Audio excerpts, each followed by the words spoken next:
Workout number 1 this week is going to be 2 EMOMs, or every minute on the minute. All right. Each EMOM is going to be a total of 9 minutes long, 3 times 3 movements each. All right. The first EMOM is going to be a squat, an overhead press, and around the world. All right. For the squat, we're going to focus on the descent, the going down.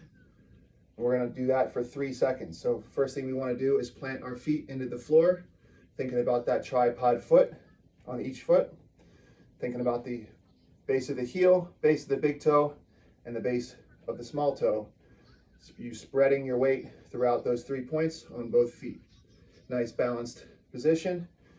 And then we're going to go 1, 2, 3, and then we're going to come up.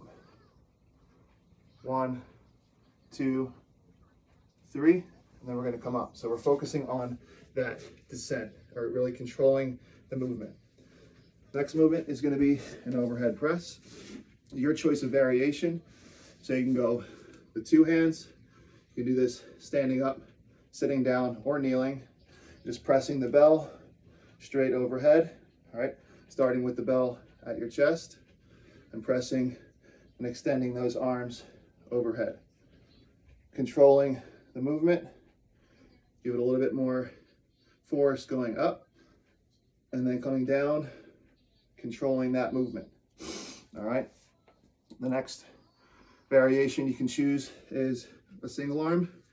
All right. So in a nice front rack position, bell is outside the wrist. Forearm should be vertical. Pressing that bell straight over that shoulder. All right, that bell should be pretty much in line with the shoulder.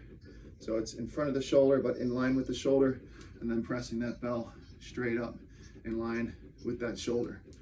And making sure you're controlling the movement and you're switching sides. The next variation would be a viper press. So this will be on your knees, bottom on your heels. We're gonna hold that bell at our chest, and we're gonna press off our heels and straight up overhead. So it's one fluid movement. The first part would be coming off the heels, making that body vertical, and then right into that overhead press. That's the viper press. So you can choose one of those variations for the overhead press. Next movement is the around the world. So we're just bringing that bell around our body, keeping your trunk stable. This works on your grip strength and your coordination, making sure you're switching sides. We're going to do each movement for 40 seconds, and then we're going to rest for 20 seconds, starting each new movement at the top of every minute. All right. If you choose a single arm for the overhead press, make sure you're switching sides after 20 seconds. The second EMOM, also 9 minutes. It's going to be 40 seconds of work and 20 seconds of rest, just like the first EMOM. Is going to be a swing or a hinge and upright row. All right, so for the swing, and of course this is optional. To me, the swing is a little more advanced of a movement. But you want to think about a few things on the swing. So you want to get into a hinge type position. All right, so you're bringing those hips back, chest is down a little bit with good posture, slight bend of the knee, and that bell should start out just a little in front of your body.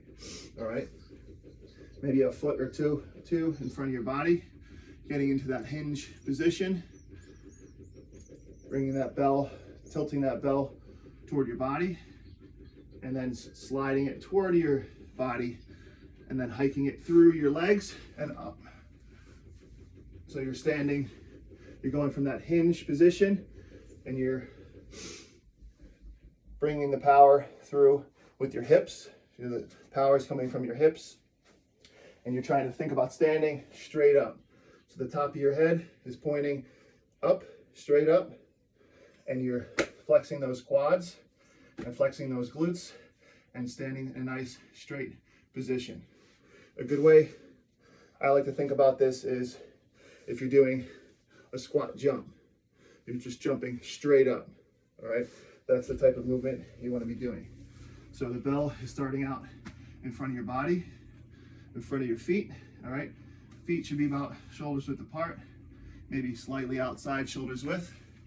Getting in that hinge position, starting with that bell out in front, tilting that bell toward your body. You want to activate those lats, those big side muscles. Pulling that bell toward your body. You're going to hike it through your legs, and you're going to swing the bell up, all right? So we're standing straight up after each swing, or at the top of each swing. And you want to just create a rhythm, keeping that power coming from the hips, all right? And you're going to swing that bell up to between belly button and shin height, all right? Doesn't have to be perfect, but if you want to practice that and try that, go for it. If you don't want to do that, you can just do a hinge and upright row.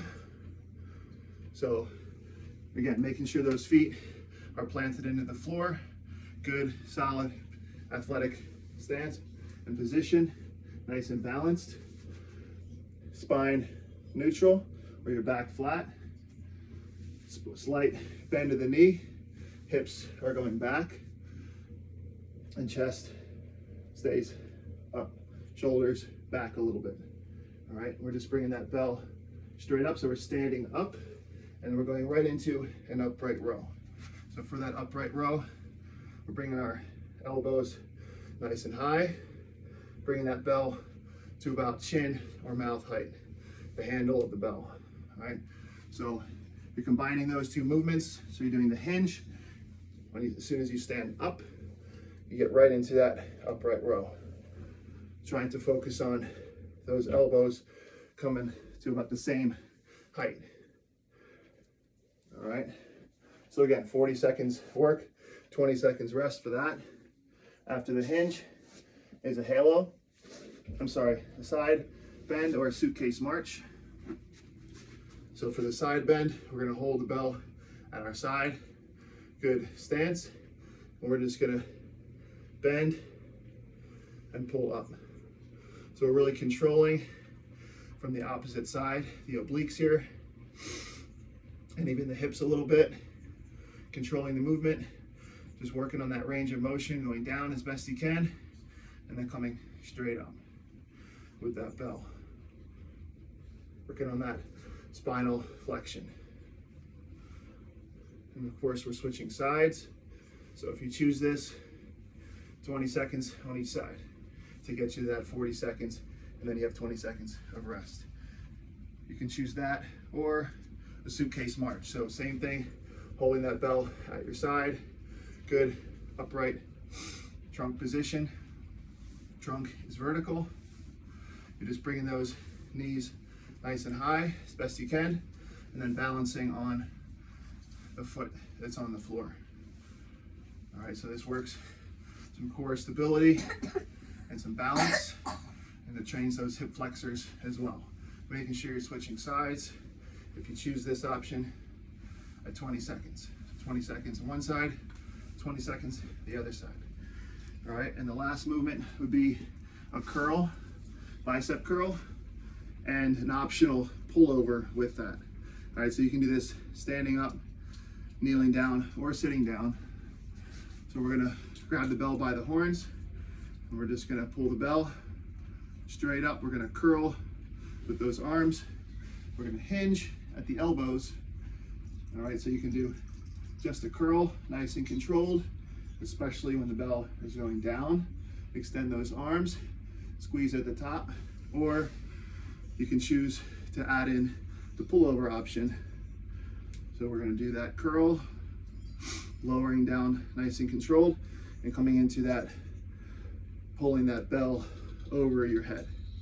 So curl and an optional pullover. So getting that bell behind your head and keeping those elbows in. Working that range of motion, trying to feel a stretch on those triceps for the pullover. Again, 40 seconds work, 20 seconds rest, 2 EMOMs, and that's going to be workout number 1.